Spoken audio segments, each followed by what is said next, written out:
on est là pour Ecopla, puisque un certain tribunal, un certain juge a préféré donner pratiquement l'entreprise Ecopla pour 1 600 000 à un Italien qui voulait fermer cette entreprise, plutôt que de favoriser l'emploi.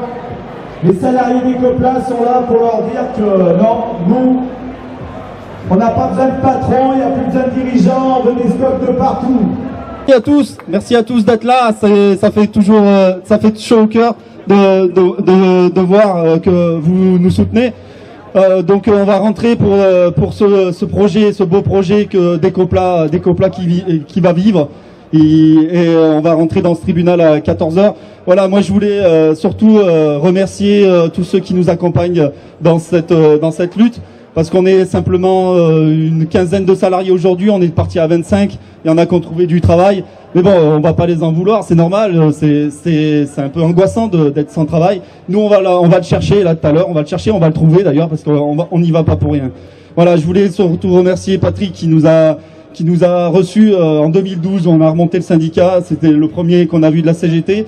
On remercie l'URSCOP de nous avoir suivis depuis le début, de nous avoir fait confiance, de nous avoir donné aussi cette envie de combattre, cette envie de lutte et que ce projet était viable. Je remercie l'UD, l'USTM, je remercie Pierre aussi du Grésivaudan, de l'union locale du Grésivaudan, où on a fait toutes les réunions tous les mois, où ils m'ont vu en détresse, ils m'ont vu cette entreprise se dégrader petit à petit. J'en oublie plein, j'en oublie plein. Je remercie aussi François qui nous a à un moment donné où c'était très compliqué pour nous en juillet-août pendant les vacances, où il est venu. Il nous a fait sortir la tête du guidon et il nous a dit si on reste dans la vallée du Grésivaudan, on est mort. Voilà, on a réussi grâce à ces conseils de nous faire connaître dans notre lutte. Servi de coach mental, elle. Voilà, dans les moments compliqués, elle était là pour nous aider. Bien sûr, le collectif qui est soudé aujourd'hui et que je pense que c'est important aussi pour la reprise de l'activité incessamment sous peu. Je laisse la parole. Aussi Monsieur Pierre Laurent qui est venu du Parti communiste, qui est venu aujourd'hui. Bon, on n'a pas pu visiter l'usine. De toute façon, je crois qu'on n'aurait pas eu le temps. Mais je vous assure, on fera ça quand elle tournera. C'est beaucoup plus joli que quand elle est à l'arrêt. Un grand merci d'être là aujourd'hui pour nous soutenir. S'il faut retenir un mot, c'est le mot collectif. Le collectif des salariés, bien sûr, mais le collectif du PC, de la CGT, de Nuit debout, de Solidaire, de Sciences Po, puisqu'on est même passé à Sciences Po hier.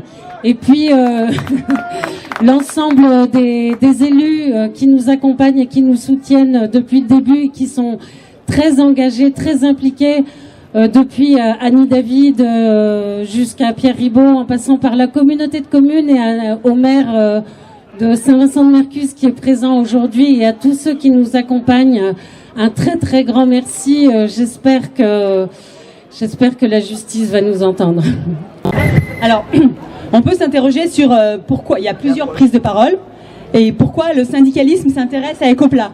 Pour les beaux yeux du délégué syndical. Non, c'est pas pour les beaux yeux de Christophe, même s'il a des grands yeux bleus, c'est pas ça. Il y a deux raisons importantes. La première, c'est la nature du projet. La deuxième, c'est les questions industrielles. Sur la nature du projet original que portent les salariés de la coopérative, de la future coopérative, aujourd'hui, on fait un constat globalement. Le mot solidarité est absent du domaine de l'économie, à l'exception de ce qu'on appelle l'économie sociale et solidaire. L'économie sociale et solidaire, grosso modo, mais il y a la fédération des SCOP, elle dira si j'ai une bêtise, c'est 10% des salariés dans le pays. C'est les coopératives, comme celle que veut monter Ecopla, c'est les mutuelles et puis c'est aussi les associations. Alors, c'est plutôt mal vu généralement l'économie sociale et solidaire pour une raison un peu étrange, c'est qu'on considère que c'est l'économie de réparation. C'est-à-dire qu'on considère qu'elle répare les dégâts créés par le système capitaliste. Et le projet des Ecopla, c'est de maintenir l'emploi, le savoir-faire dans la vallée du Grésivaudan. Une vallée lourdement touchée par la disparition des industries lourdes du côté de la rive gauche et l'émergence de nouvelles industries de l'autre côté. Nouvelles industries dont je fais partie notamment, et puis d'autres copains du Grésivaudan. Mais la nature du projet d'Ecoplascope, elle propose de faire de l'économie autrement. Et ça interroge les syndicalistes qui croient à un autre monde et à un autre système. Les copains travaillent avec ardeur, avec détermination et avec beaucoup d'espoir sur une autre entreprise. C'est la propriété collective qu'ils défendent, à l'inverse de la propriété individuelle. Ce sont les entreprises de l'économie sociale et solidaire, des entreprises de personnes. Ce ne sont pas des entreprises de capitaux. Et je vous lis juste vite fait 2 phrases sur la charte de 1980. Alors, article 3, alors normalement, pour bien faire, je devrais avoir en fond sonore, mais on n'a pas eu le temps, les cœurs de l'armée rouge, mais on ne l'a pas trouvé. Alors, écoutez bien l'article 3. Tous les sociétaires étant au même titre propriétaires des moyens de production. Ça vous rappelle quelque chose ? Article 7. Les entreprises de l'économie sociale proclament que leur finalité est le service de l'homme.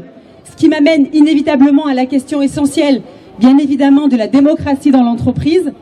Nos entreprises aujourd'hui en France, elles crèvent. Et elles crèvent de manque de démocratie. Le projet SCOP, c'est un souffle d'air. Ecoplascope repousse les limites de l'enclos dans lequel nos adversaires cherchent à nous enfermer. Ecoplascope fait entrer par les portes et les fenêtres l'air pur et vivifiant de la démocratie dans les entreprises. Quelle meilleure expertise que celle des salariés? Il n'y a que pour parler de leur travail. Qui d'autre que pour parler de ce qu'ils font au quotidien? Tous les secteurs d'activité souffrent de l'absence de prise de parole des salariés, de l'organisation du travail aux choix industriels. Enfin, il est question de donner la parole aux salariés. Le mode de gouvernance des entreprises de l'économie sociale et solidaire, c'est une autre façon de voir le monde. C'est ce qu'on appelle un homme ou une femme, une voix. Je ne dresse pas un portrait idyllique de l'économie sociale et solidaire. On n'est pas naïf, on sait que le modèle devra vivre dans une économie de marché et que la SCOP vise une rentabilité économique, pas une rentabilité financière. Ça change la donne, puisque c'est une entreprise au service de l'homme et de la femme, pas au service du capital, pas au service de la finance. Et je termine sur la question industrielle et sur l'emploi. Depuis 15 ans en Europe, il y a 30 000 réformes qui ont été mises en place pour réformer le travail dans le mauvais sens. Et d'après vous, combien de réformes des tribunaux du commerce? Zéro. Pourtant, le code du commerce, il est bien plus lourd que le code du travail. Ça vous rappelle quelque chose? Allô? Ouais, quand même. Le tribunal du commerce est un lieu, avec ses règles, coupé de la société, de toute forme de démocratie et de toute obligation de rendre compte. C'est un lieu sain. C'est un lieu sain où Dieu serait le patronat, les finances, la multinationale, où les saints seraient les politiques publiques, le saint pacte de responsabilité, le saint CICE, le saint CIR, la sainte règle d'or, et les prophètes, les mass médias. Voilà un lieu sain dans un monde où la France et les choix sont guidés par des politiques qui nous ramènent à l'envers. Alors vous allez me dire pourquoi le patronat est si puissant? En fait, il est si puissant parce que globalement, il a réussi à nous faire croire que c'est l'entreprise qui crée l'emploi. Mais c'est pas l'entreprise qui crée l'emploi. Et c'est important de se le dire et de s'en convaincre. Ce sont les besoins qui créent l'emploi. L'entreprise... Donc il est là-bas, il lève la bière là. Je vais démarrer sur une remarque de Gaëtan. C'était à la fin de la tournée des QG qu'ils ont fait à Paris, puisqu'ils ont passé 2 jours à Paris à faire la tournée des Montebourg, Vauquier, enfin celle-là c'est pas des QG de campagne, le MEDEF aussi, la CFDT et tout ça. Et à la sortie de cette tournée des QG, un peu lessivé quand même, Bertrand, devant sa bière à 8 € parce qu'on est à Paris, fait putain, tout ça juste pour pouvoir bosser. Et je pense que là, ça dit quelque chose entre la démesure des efforts fournis par les salariés d'Ecopla depuis 1 mois et demi, mais aussi depuis 2 ans, à savoir tenter d'alerter les pouvoirs publics, commander des rapports auprès d'experts, de commissaires aux comptes, enfin de tout un bordel comme ça, et d'un autre côté, quelque chose qui relève juste d'une évidence, à savoir que il y a des clients, il y a la possibilité de produire, eux veulent bosser, comment ça se fait qu'on n'y arrive pas, quoi. Et je pense que, alors on pourrait se demander comment ça se fait que finalement il y a tant de médias nationaux, il y a tant de politiques nationaux, et que nous on y a avec Sylvain qui est là de Fakir, ça fait 1 mois et demi qu'on bosse sur le cas Ecopla, qui finalement ne fabrique que des barquettes en aluminium au fin fond de la vallée du Grésivaudan, avec une possibilité de reprise de 20 salariés. Je veux dire, il y a une disproportion entre les efforts fournis nationalement et le cas de cette entreprise. Moi, il me semble qu'il y a quelque chose d'intéressant là-dedans, c'est qu'enfin, en fin de compte, cette histoire, c'est un cas d'école qui nous fixe ce que devrait être le programme de la gauche. Et il est simple, il a été tenu par Linda de la CGT tout à l'heure, c'est comment faire pour que les Gaëtan, les Christophe, les Karine puissent être entendus, qu'ils puissent eux aussi décider, que ça ne mette pas de sang pour ça, qu'ils puissent être entendus évidemment aujourd'hui par le tribunal, mais qu'ils puissent être entendus par les pouvoirs publics lorsqu'ils lancent une alerte et que ça aille, enfin voilà, l'autisme de Macron pendant 2 ans, c'est quelque chose d'insupportable, et évidemment qu'ils puissent être entendus et puissent décider au sein de leur entreprise. Donc simplement que la démocratie ne s'arrête pas à la porte de l'entreprise. Je signale simplement que cette bataille pour que il puisse y avoir un tiers, pour qu'il puisse y avoir de la démocratie à l'intérieur de l'entreprise, c'est un combat qui remonte au 19e siècle. On avait fait un long travail à Fakir sur la possibilité pour les inspecteurs du travail de mettre un pied au sein des entreprises.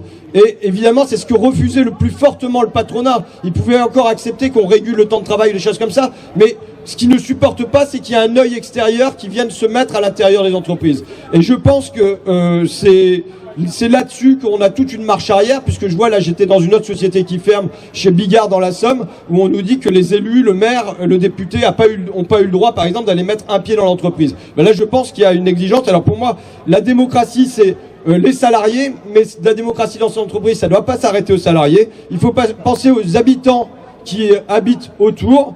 Il faut penser aux environnementalistes et il faut penser aussi aux élus. Bon, après, je termine juste, j'ai l'impression que notre slogan à nous, c'est à la fin, c'est nous qu'on va gagner, à condition qu'on se bouge le cul, on rajoute toujours. Et on s'est bougé le cul depuis 1 mois et demi avec Sylvain de Fakir. Mais je crois qu'ici, le slogan, c'est Ecopla! Ecopla! Ils ont visité notre entreprise au mois de mai et on se reconnaît dans leur histoire. On a une histoire commune qui tourne autour d'un héritage métallurgie, aluminium, Péchinet. Et on a vécu des difficultés qui se ressemblent dans les dernières années avec des fonds d'investissement qui ont pompé la trésorerie. Nous, ce qu'on veut dire aujourd'hui, c'est un petit peu... On a repris notre entreprise en scope il y a 1 an maintenant, au 15 juillet 2015, et dire quelques mots sur ce qu'on vit depuis. Toutes les difficultés sont pas effacées parce qu'on reste dans l'industrie et qu'on est parti avec un certain passif que nous ont légué nos prédécesseurs. Par contre, on a des clients qui nous suivent et contrairement à ce qu'on pouvait imaginer avant la reprise, le mot scope, ça leur fait pas peur et même ça les rassure sur une stabilité de stratégie. Et donc ils savent qu'ils peuvent compter sur nous pour longtemps. Ça c'est important, qu'on a des clients qui nous suivent vraiment et qui ont démystifié complètement. Pour eux, avoir des salariés qui reprennent leur entreprise, contrairement à ce qu'on imaginait nous, leur regard est très positif là-dessus. La deuxième chose qu'on peut dire aussi, c'est qu'on est dans l'industrie lourde. Nous, on n'imaginait pas, avant de rencontrer l'Union régionale des scopes, que notre projet, il était réaliste. On croyait à une belle utopie. On l'a fait. On est allé chercher 10 millions d'euros pour sauver et pérenniser cette entreprise. Et je dois dire qu'on a découvert un professionnaliste extraordinaire au niveau de l'Union régionale des scopes. Et quand je sais c'est les mêmes personnes, c'est la même union qui a accompagné la construction du projet d'Ecopla, moi je sais que c'est du bon boulot qui a été fait et que économiquement, le projet il est réaliste et il tient la route. Voilà. Et puis le troisième point, c'est que ça, Christian va vous dire un mot là-dessus, sur ce que ça change dans la manière d'être pour un salarié à l'intérieur de l'entreprise. Bonjour, donc ça fait 14 mois qu'on a repris en scope et ouais, j'ai pas l'habitude.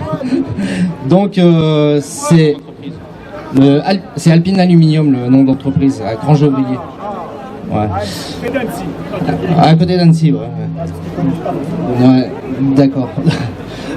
Donc oui, c'est motivant de reprendre une entreprise et de travailler pour nous-mêmes, de se lever le matin en sachant qu'on les résultats, où vont les résultats, la transparence de l'entreprise.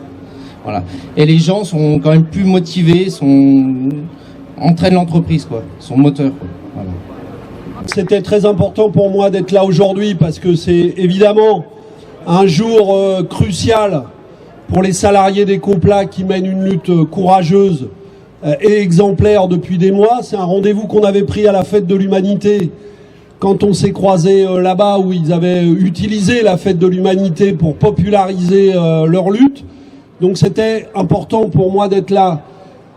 C'est une lutte que je suis depuis le premier jour parce que Annie David, qui est à mes côtés, qui est là avec les communistes du Grésivaudan depuis le premier jour aux côtés des salariés d'Ecopla, nous a sans cesse tenu au courant de cette lutte, et je peux vous dire qu'elle a saisi toutes les occasions de parler d'Ecopla à la tribune du Sénat.